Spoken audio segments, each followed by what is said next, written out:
Hello and welcome to the May 10th, 2012 edition of Newswatch. I'm Hannah Dahl. And I'm Janae Birkland.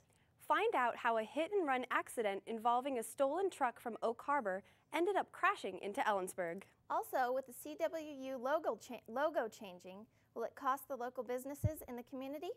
Plus, find out how much more the beer you drink costs compared to 10 years ago. All this and more coming up on Newswatch.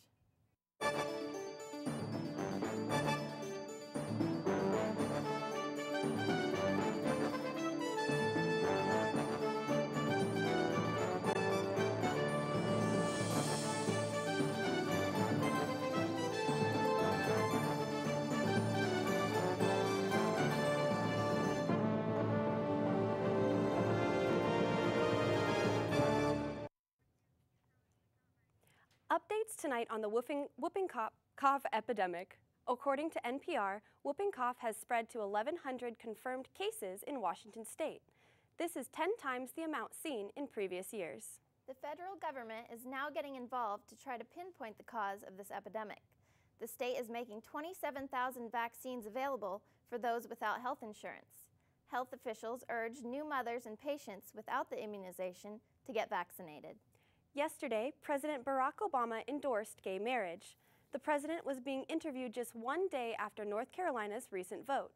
North Carolina voted on Amendment 1, which banned same-sex marriage and civil unions. Now that President Obama has announced his stance on the issue, he's receiving mixed reactions. While some support same-sex marriages, others feel it should be between a man and a woman. Washington state recently legalized gay marriage. The law will be in effect next month. Eugene Harden is picking up the pieces of a car chase that ended in their own backyard. Two 16-year-old teenagers stole a truck in Oak Harbor and began their trip that ended in Ellensburg. The two suspects were involved in a hit-and-run accident on I-90 near Cle Elum with a semi. The semi followed the suspects and called the police. When they drove up behind the truck and turned on their lights, and that's where the chase began. Spikes were thrown out on Highway 10 near O'Neill Road to stop the suspects. They drove around 2 miles on the rim before crashing into the fence, surprising residents at 2206 West Clearview Drive.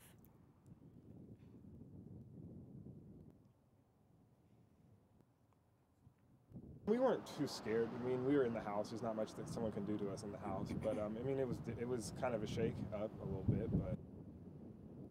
The driver was immediately taken into custody, but the passenger remained at large for a few hours. A pistol was also missing from the stolen truck, which caused police to thoroughly search the area.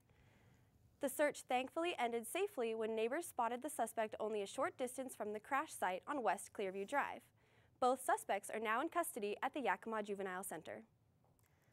Prices are going up, up, and up. Inflation affects everything we buy, from bread to jeans. Newswatch conducted the annual price index comparing 2002's prices to today. Newswatch reporter Macy Anger reveals why you should start picking up every penny on the street. We have to think about how much it costs due to the increasing inflation rates. CW student Reed Rollins spends most of his money on food. The tuition increase is definitely eating into my budget, that's for sure. We have put together a student price index. Like the U.S. Commerce Price Index, the average price of things students buy most increases from year to year. The last student price index recorded was in 2002. In the last decade, inflation rates have increased by 64%. This means that saving every penny counts for community members and students alike. Besides pizza, tuition, and coffee, we included average costs of gas, milk, entertainment, and textbooks. The average basket in 2002 was just over $12,000 of annual costs. In 2012, for the exact same basket, a student can look to spend just over $19,000 a year. For example, in 2002, you could buy 3 gallons of gas to 1 gallon of gas now in 2012.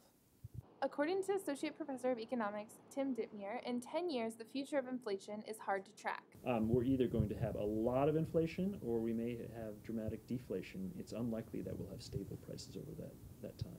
This summer, gas prices are yet again something to watch out for, with prices expected to increase. As for Roland, he is just trying to survive as a college student. Reporting for Newswatch, I'm Macy Inger. Central Washington University Public Affairs Department has given the Wellington logo a facelift. Regardless of how they implement the new logo, the change may affect campus entities and local businesses. Newswatch reporter Katrina Hampton investigated the costs associated with the logo change.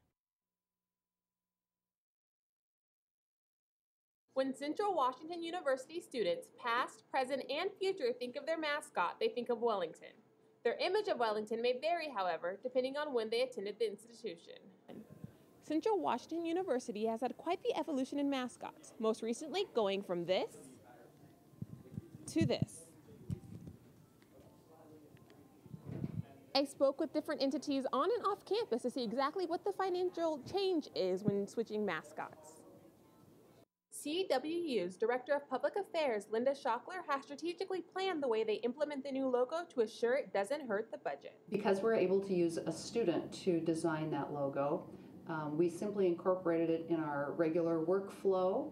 Like everyone else on campus, our budget's been cut and we've had to do more with less. The Wildcat Shop is the biggest distributor of Central branded merchandise. Along with clothing, they sell car stickers, jewelry, cups, and ties. Apparel supervisor Carrie Callahan says, though she orders merchandise 6 months in advance, she was able to trade out the logos on a couple of the shirts, and that she won't know the financial effects of this change until the items are being sold side by side. Gerald's owner, Rolf Williams, can't yet predict how the change in logo will affect his business, or if he will even gain licensing to use it. I have to look to see how that's going to work on graphics in order to take a look to see if it will be something we're producing.